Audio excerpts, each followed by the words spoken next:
sanad wacan oo wanaagsan baan ku leeyahay wanaagsan oo walaal Shucaan aad baan dhawaahay salaam ya adeena waan ka qaaday walaalo sanadka cusub ayaan u dabaaldegaynaa 2019 afwan 18 waynu sabootineynaa oo hadal hayntiisa weeyaa sababta aynu ugu khaldamaynaa maxaad caawan oo wada caawa caashaq baynu ka bixi laanahay master caawa caashaq baan ka bixinaa joogna aad u fiican yahay fanaaniintuna aad u quruxsan yihiin dhammaan fanaaniinta deegaanka iyo horteeda fadhiya waan salaamayaa dhammaan fanaaniinta Soomaaliyeed waan salaamayaa ummadda Soomaaliyeed oo dhan waan salaamayaa waxaan leeyahay sanad cusub oo wanaagsan sanadkan sanadkiisa Ilaahay ha nooga dhigo qiimadnimada nabadda horumarka iyo barwaaqada Ilaahay sanadkan sanadkiisana barwaaqo ha nagu geeyo marka waxaan noo wada caaw hees la dhaho xilo marka eriyadeedu waxa sameeyay abwaan aan saaxiibanaay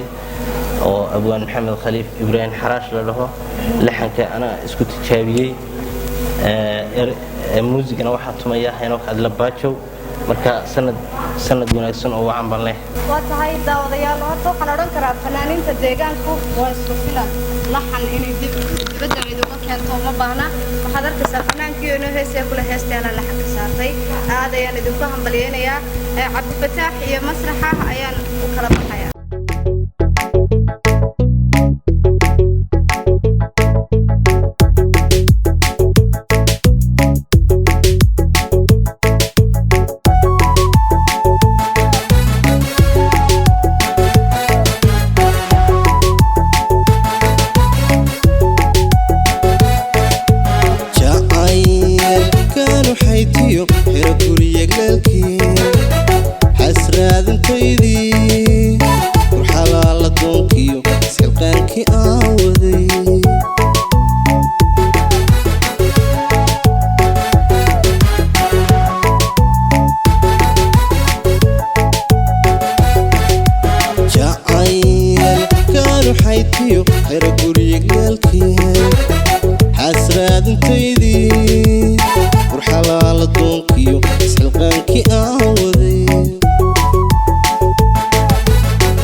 jacaylkii rafiix dhowriyo lad aan ku biira xasilayo tusqaade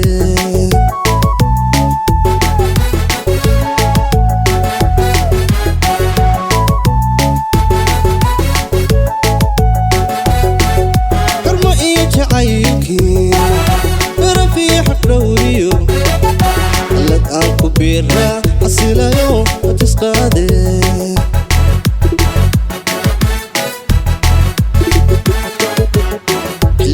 shankiisii hadduu xaakim nagu simay ilahaygii aad tahay dawadii xiskaygay xamdi eebba weeyaan dawadii xiskaygay xamdi eebba weeyaan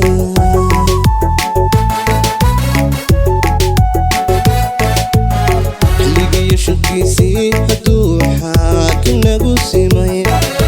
ilahaygii aad tahay dawadii xiskaygay xamdi eebba weeyaan dawadii xiskaygay xamdi eebba weeyaan